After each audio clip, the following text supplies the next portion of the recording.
तो भाई question number 15 पे थे हम लोग। एफ पार्ट है, goodwill of 75,000 and prepaid fire insurance of 10,000, बस यही गिवन है। तो कुछ गिवन ही नहीं है इसमें, तो इसका मतलब गुडविल से कुछ भी रियलाइज नहीं हुआ, तो कोई एंट्री नहीं बनेगी इसकी।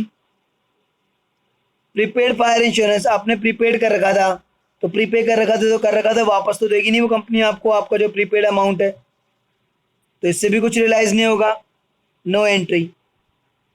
जहां तक ट्रांसफर का सवाल है वो आप ऑलरेडी कर चुके हो, क्वेश्चन में ऊपर लिखा हुआ था after various assets and outside liabilities have been transfer to realisation account, तो ट्रांसफर तो ऑलरेडी हो चुकी थी, रियलाइजेशन के बारे में कुछ भी नहीं लिखा हुआ, यानी इनसे कुछ भी रियलाइज नहीं हुआ,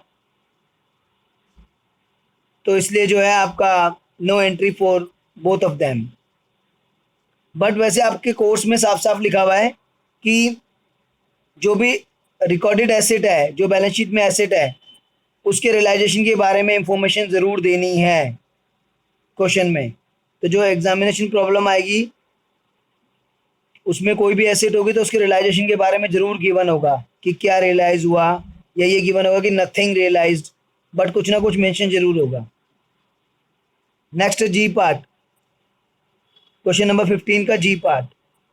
there was an old furniture in the firm which had been written off completely in the books, this was sold for 10,000। तो भाई अनरिकॉर्डेड एसेट है, राइट ऑफ हम कर चुके थे, खत्म हो चुकी थी बैलेंस शीट से, अब 10,000 मिल रहा है, पैसा आ रहा है तो बैंक डेबिट होगा, bank account debit to realisation account. Z, an old customer whose account of 20,000 was written off as bad in the previous year, paid 60%। तो हम तो बैटअप मान चुके थे, अकाउंट क्लोज कर चुके थे उसका, अब 60% मिल गया, 20,000 का 60%, तो 20,000 का 60% आपका होता है 12,000। एंट्री बनेगी bank to realisation, unrecorded asset जब भी रियलाइज होती है, bank to realisation. P undertook to pay Mrs P's loan, P partner है, मिसिस पी का लोन पे कर रहा है, यानी लायबिलिटी टेक ओवर कर रहा है। लायबिलिटी टेक ओवर करेगा तो उसकी कैपिटल इंक्रीज होगी, और कैपिटल इंक्रीज होती तो क्रेडिट, तो realisation account debit to P's capital account. Mrs P's loan मत लिख देना, वो ऑलरेडी ट्रांसफर होकर खत्म हो चुका है, पार्टनर पे कर रहा है तो पार्टनर की कैपिटल इंक्रीज होगी, कैपिटल इंक्रीज होती थी क्रेडिट, तो डेबिट में क्या हुआ फिर realisation, realisation to P's capital account. Trade creditors 1,60,000, half of the trade creditor accepted plant and machinery at an agreed valuation of 54,000 and cash in full settlement of their claim after allowing a discount of 16,000 and remaining creditors were paid 90% in final settlement। तो बस working है और कुछ नहीं है simple सा, 1,60,000 के हैं, हाफ हो गए इसमें से 80,000 के, और ये हाफ हो गए आपके 80,000 की।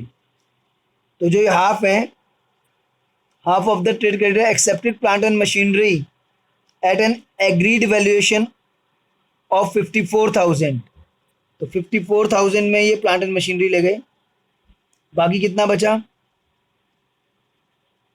26,000। इसके बारे में लिखा हुआ है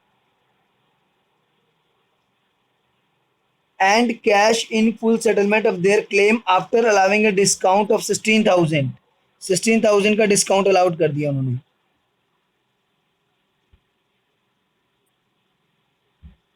तो 10,000 हमने उनको पे करा।